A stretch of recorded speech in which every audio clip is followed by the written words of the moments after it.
Hello. Yes, sir.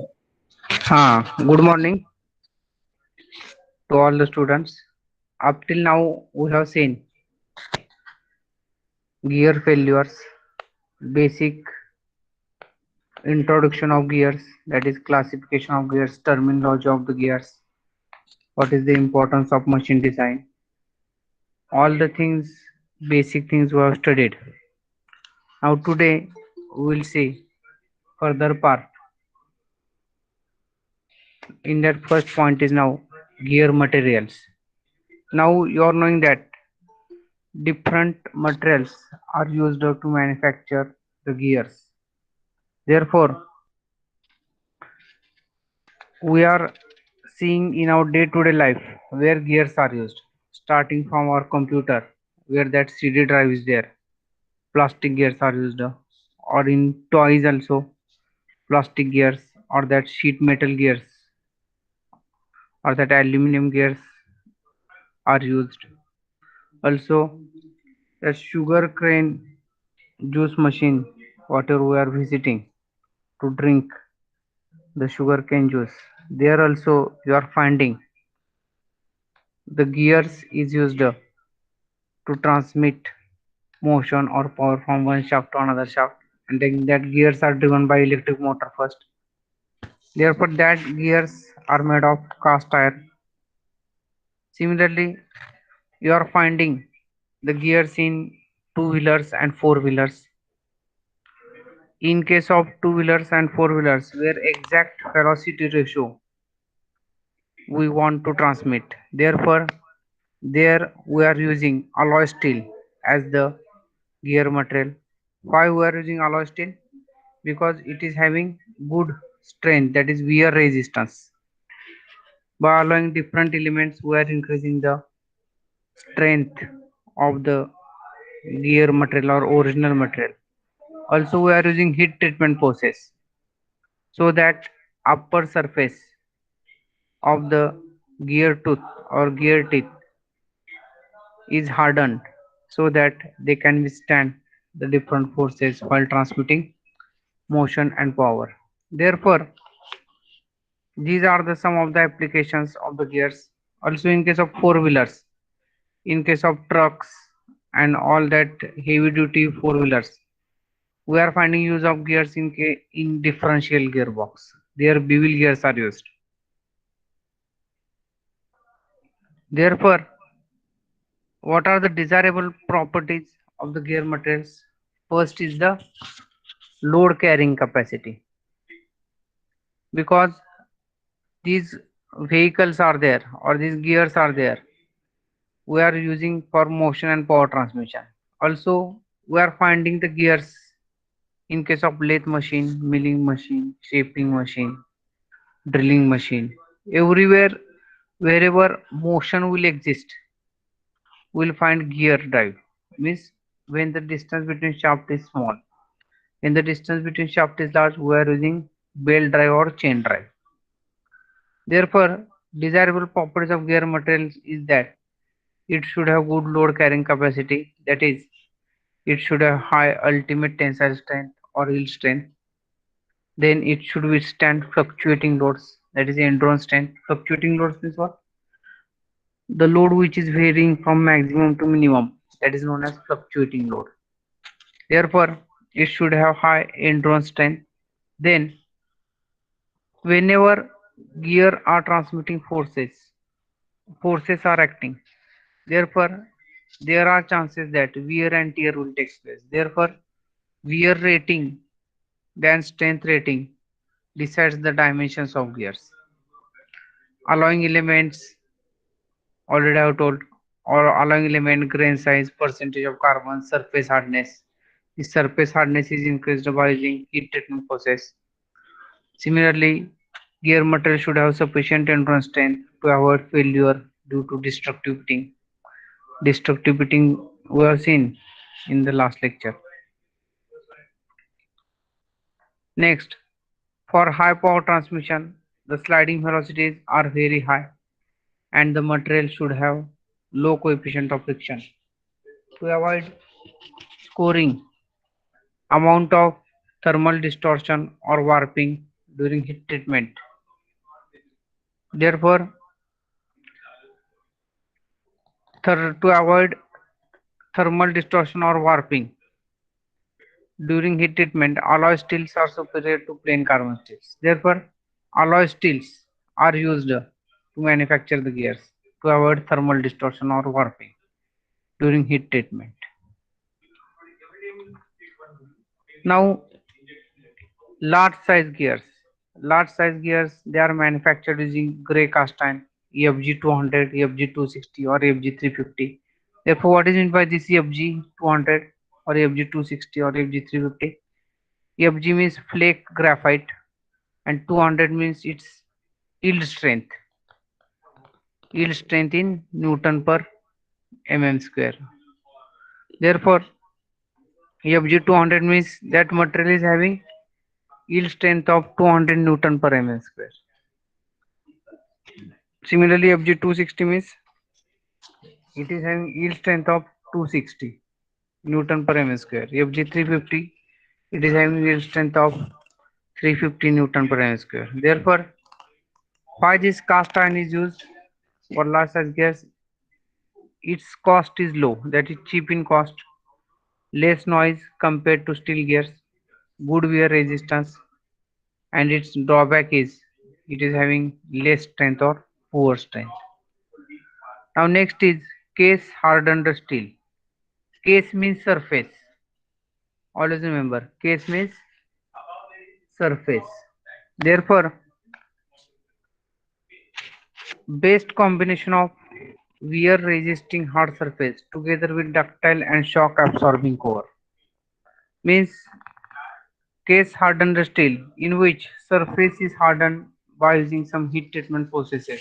There are different heat treatment processes: induction hardening, nitriding, case carburizing, annealing is there. Therefore, suitable heat treatment process is used to harden the gears. Then plain carbon steel. In case of plain carbon steel, they are used for medium duty applications. Plain carbon steels are 50C8, 45C8, 45C4. 50C8 means carbon percentage 50%. 45C8 means carbon percentage 45%. 45 again C, carbon percentage 45%. Now alloy steels. Alloy steels. Alloy steels means what? There are different alloying elements to increase wear resistance. Generally, chromium is used to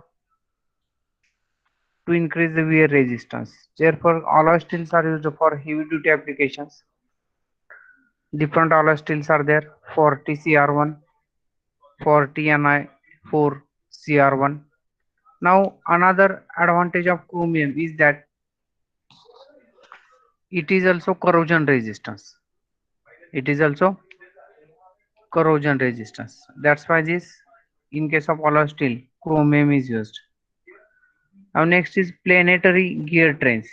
In case of planetary gear trains, material is raised alloy steel 35 Ni1 CR60. Next material is bronze. Bronze is generally used for worm wheels.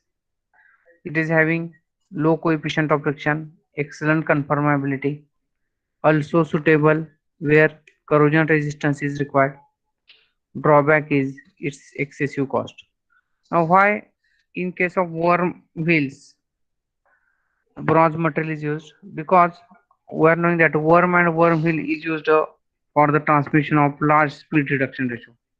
That is, if speed reduction ratio increases beyond 1 as to 50 or 1 as to 50, 1 as to 60, due to this heavy speed reduction, lot of heat is generated. Lot of heat is generated. Therefore, that material should withstand that heat, or due to heat, thermal stresses are generated. Therefore, to withstand that heat or thermal stresses, This bronze material, due to its properties such as low coefficient of friction, excellent conformability. Conformability means what? Ability to read, ability to conform to the required shape. Therefore, to conform means to gain. Always remember, to conform means to gain. That's why this bronze material is used. But its drawback is its excessive cost. Next is phenolic resins, means plastic material. It is having low modulus of elasticity, work on marginal lubrication. They can tolerate errors in tooth profile. These phenolic resins or plastic material, these gears are used in computer, that is CD drive, in toys.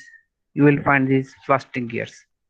Therefore, these are the materials of the gears and they are used according to their applications or where their service is required, depending upon the load carrying capacity and how much stresses they should withstand. Now next point is minimum number of teeth. Now minimum number of teeth, Z minimum, is equal to 2 divided by sine square alpha, where alpha is the pressure angle. Always remember, to manufacture the gears we require some minimum number of teeth according to the pressure angle. We cannot manufacture the gear whatever we want, that this gear should be having minimum 10 teeth. Like this, it is not there. There are some standard dimensions for the particular pressure angle. Therefore, according to that, we have to manufacture the gears. Therefore, if pressure angle is 14.5 degree, Z minimum theoretical is equal to 32, Z minimum practical is equal to 27. For 20-degree pressure angle, Z minimum theoretical is 17, Z minimum practical is 14. Similarly, for pressure angle is equal to 25-degree, Z minimum theoretical is equal to 11, Z minimum practical is equal to 9. Now, face width. Face width, we have seen its definition in case of terminology of the gears. Face width is nothing but it is the axial width of the gear tooth, or it is the width of the gear tooth measured parallel to its axis. Therefore, in the design of gears, it is required to express the face width in terms of module. In the Lewis equation, it is assumed that the tangential force Pt is uniformly distributed over the entire face width. If the face width is too large, there is a possibility of concentration of load at one end of the gear tooth due to a number of factors like misalignment, elastic deformation of shafts, and warping of gear tooth.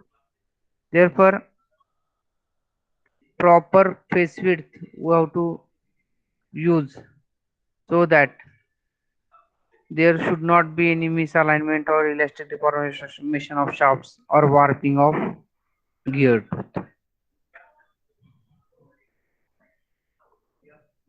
On the other hand, gears with a small face width have a poor capacity to resist the shock and absorb vibrations. They also wear at a faster rate. A narrow face width results in a coarse pitch. In practice, the optimum range of the face width is 8 times module less than B less than 12 times module. Therefore, face width B should be in between, or face width B should be equal to 8 times module to 12 times module. Therefore, in the preliminary stages of gear design, the face width is assumed as 10 times module. Therefore, B is equal to 10 m. We have to assume during preliminary stages of gear design.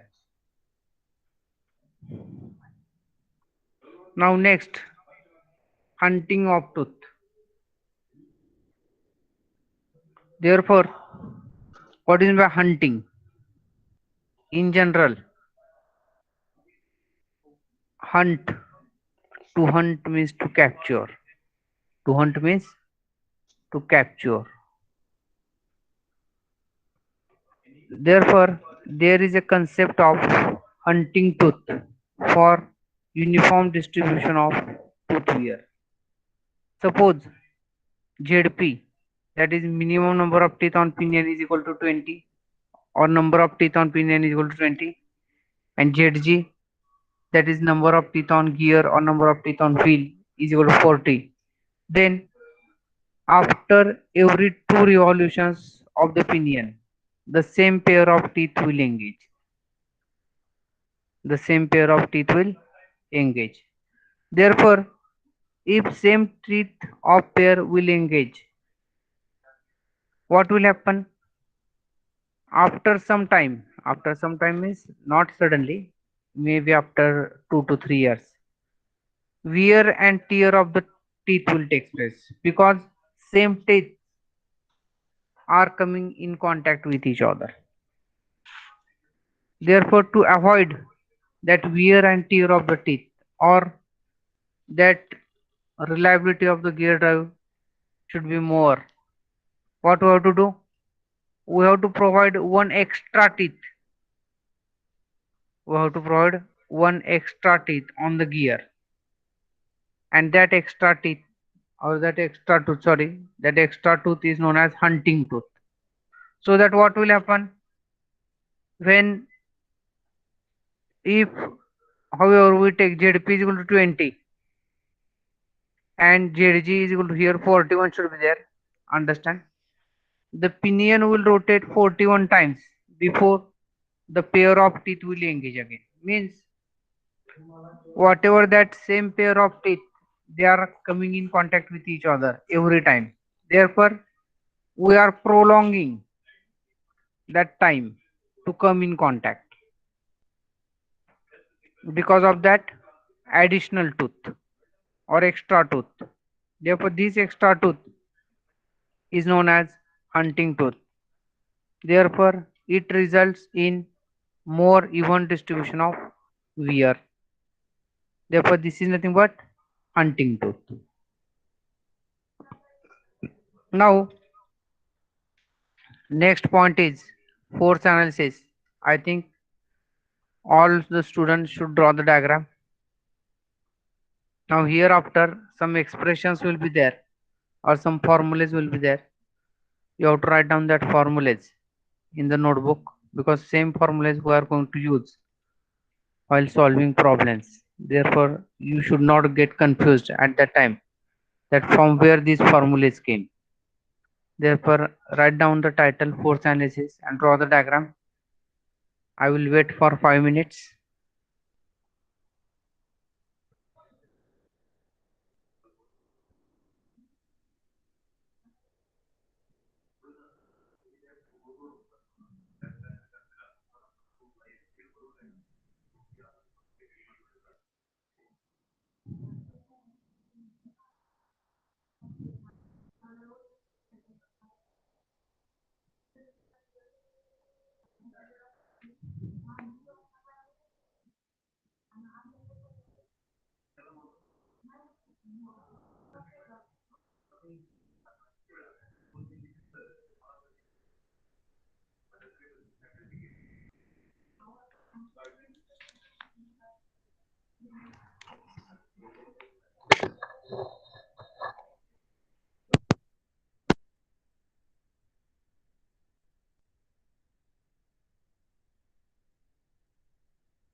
Hello. I think diagram is over. Now, first of all, we will see the diagram. This is the pinion with center O1. This center line indicates the pitch circle, and this is the gear or wheel with center O2. Pinion is the driver and gear is the driven. These two pitch circles or these two gears are in contact with each other at the pitch point. Therefore, we are observing that the tooth of pinion is in contact with tooth on gear. Therefore, whatever this line is there, this line is known as pressure line. Therefore, along this pressure line, this normal force act, normal force Pn. Why this normal force is acting? Because pinion is the driver.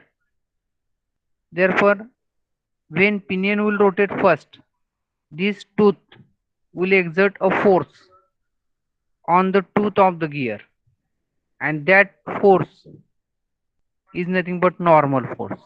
And because of that normal force, gear will rotate or gear will start rotating. Therefore, this normal force is acting along the pressure line.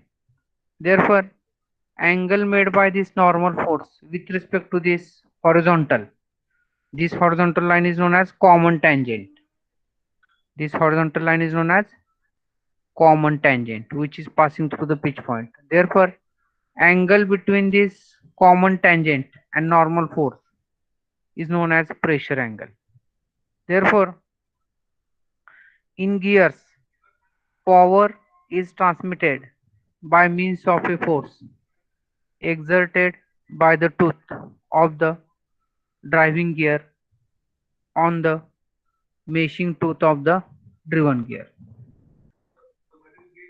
Figure shows the tooth of the driving pinion exerting a force Pn on the tooth of the driven gear.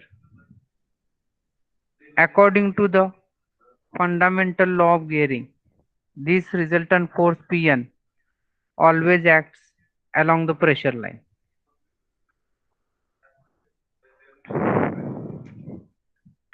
Therefore, now what we will do?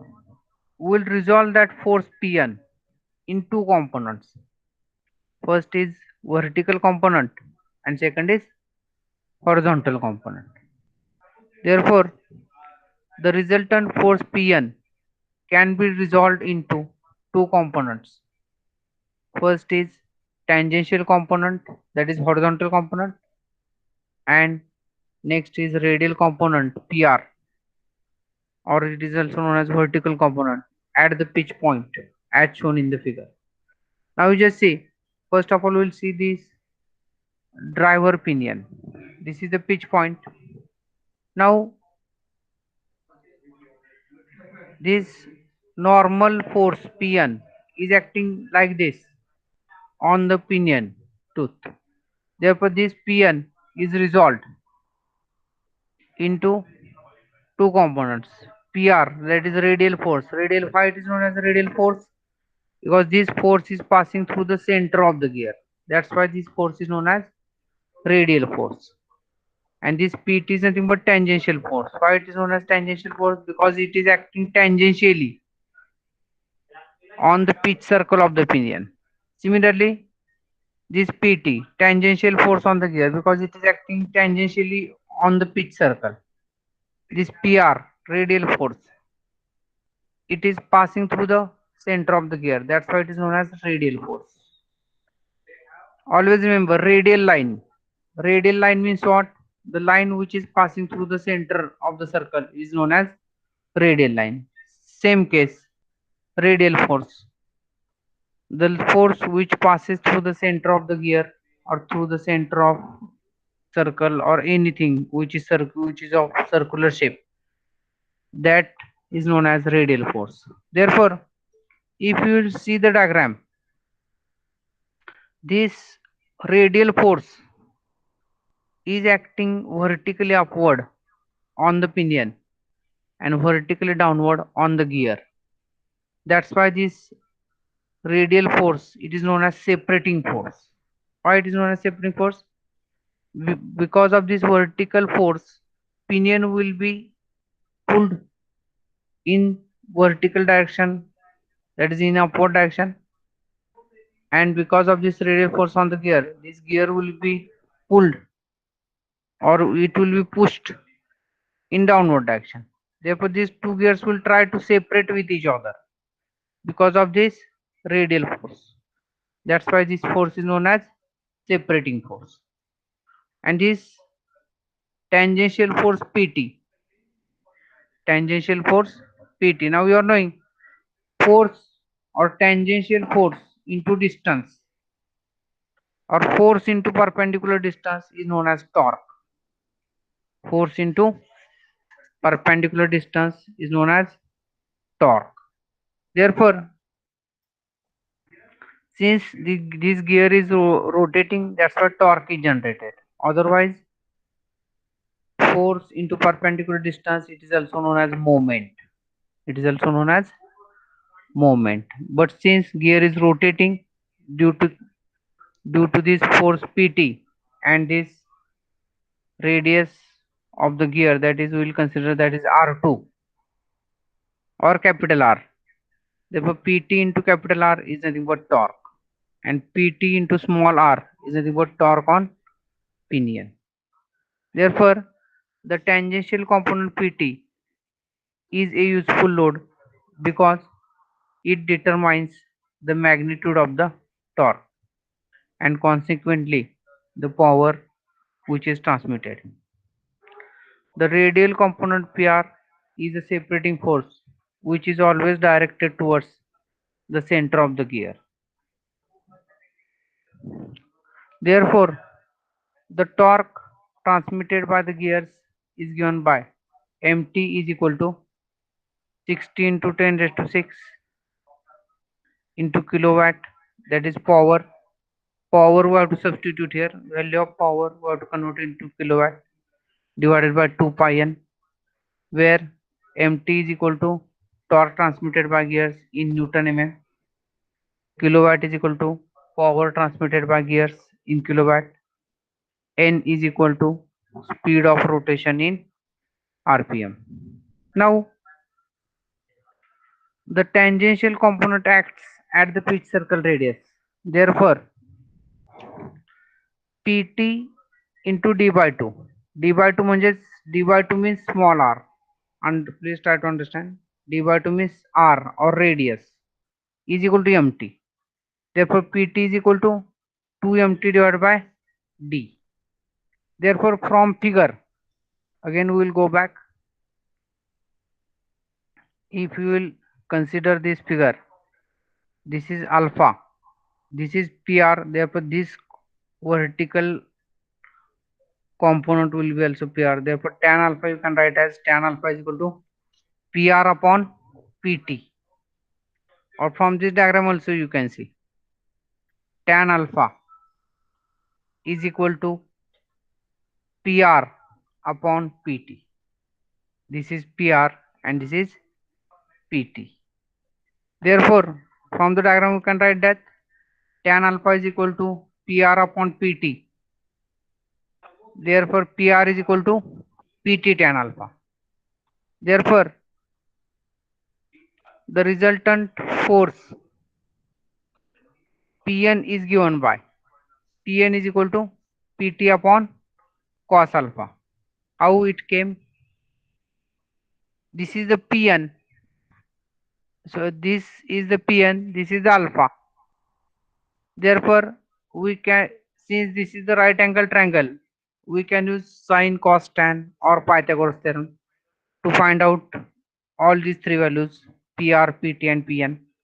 Therefore, if you will consider this alpha is nothing but cos alpha. You can find out cos alpha. Cos alpha is equal to horizontal value divided by hypotenuse. This is the Pn and this is the Pt. Therefore, cos alpha is equal to Pt upon Pn. Pt upon Pn. Therefore, Pn is equal to Pt upon cos alpha. Please write down this.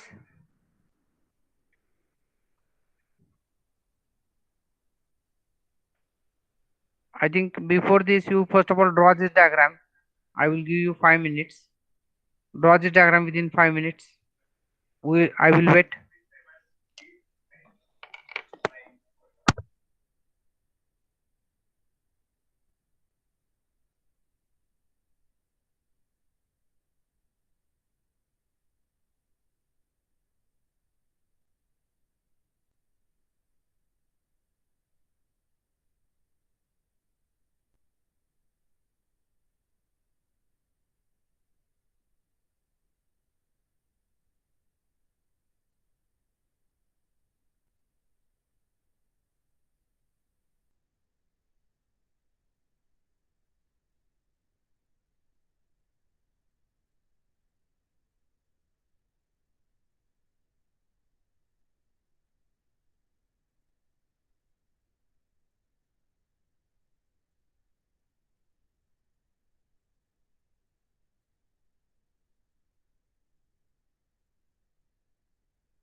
Hello? Hello? Hello? I think you have drawn the diagram and you have written this.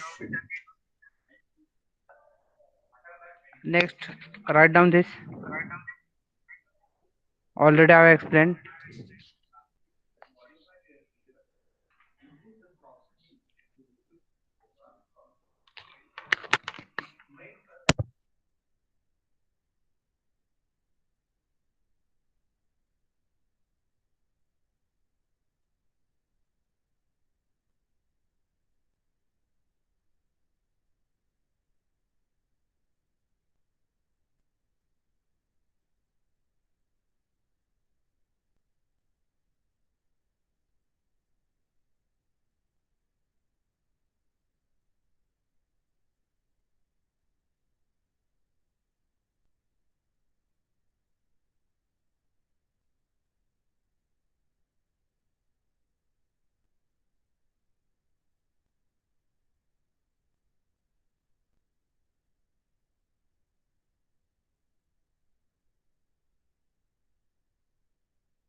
You have written.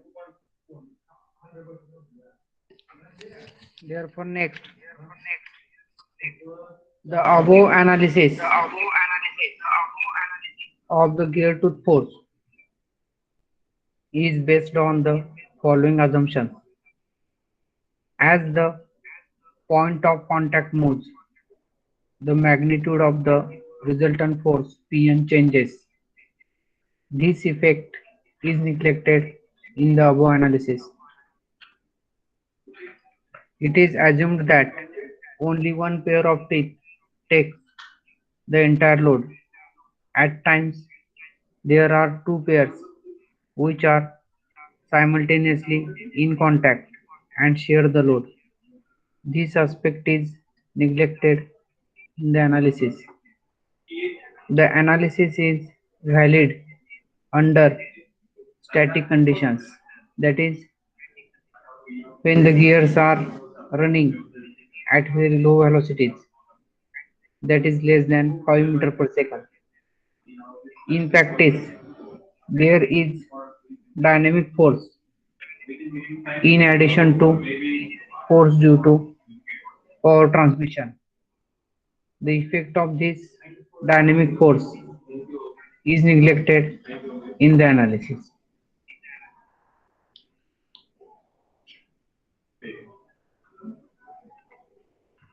Write down these assumptions and we will stop here.